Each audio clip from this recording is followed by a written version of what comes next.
મિત્રો, મારા વિડીયોમાં બધા મિત્રોનું સ્વાગત છે। તો મિત્રો, આજે આપણે તમારા માટે ભરેલા ગુંદાની રેસીપી લઈને આવી ગયા છીએ। તો તેને બનાવવા માટે સૌથી પહેલાં ગુંદાને ફોડીને તેના બી બહાર કાઢીને તેને છાશમાં નાખી દેવાના છે, કારણ કે તેમાં ચીકાશ હોય તે છૂટી ન પડે।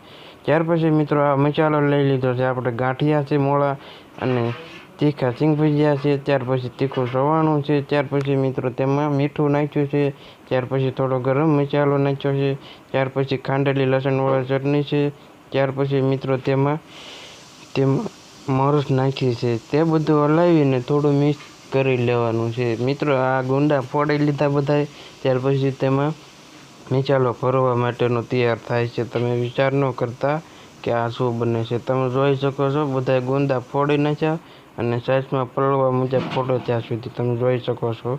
જો આવી રીતના નિતારીને આવી રીતના ભરે જવાના હળવું।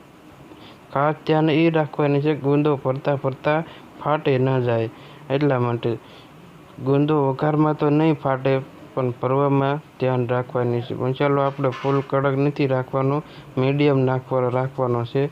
ત્યાર પછી તેમાં તેલ નાખો એટલે ગુંદા ફાટે નહીં જ્યારે આપણે વઘાર કરીએ ત્યારે। તમે જોઈ શકો છો સૌથી પહેલાં રાઈ જીરું વઘારી નાખીને મીઠો લીમડો અને ખડા મસાલામાં આપણે મરચું લઈ લીધું છે। તમે જોઈ શકો છો બધું દેખાય છે। જો કંઈક આવી રીતના અડધા સડી ગયા છે, 10-20 મિનિટ પછી તમે જોઈ શકો છો એનો કલર આવો થઈ ગયો છે। ત્યાર પછી મિત્રો આપણે આ છાશ લઈ લીધી છે, બહુ ખાટી છાશ નથી, મીડિયમ ખાટી છે અને તાજી છાશ છે।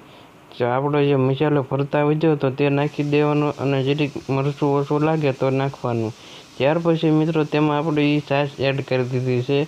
ગુંદા કાંક તમે જોઈ શકો છો તેની છાલ કાંક આવી રીતની તળાઈ ગઈ છે, એટલી ઘણી તેલમાં તળાવા દેવાના। ત્યાર પછી ચણાનો લોટ નાખીને તેને થોડી વાર માટે ઉકળી જાય, ત્યાર પછી જ આપણું શાક તૈયાર થઈ ગયું, તમે જોઈ શકો છો મિત્રો।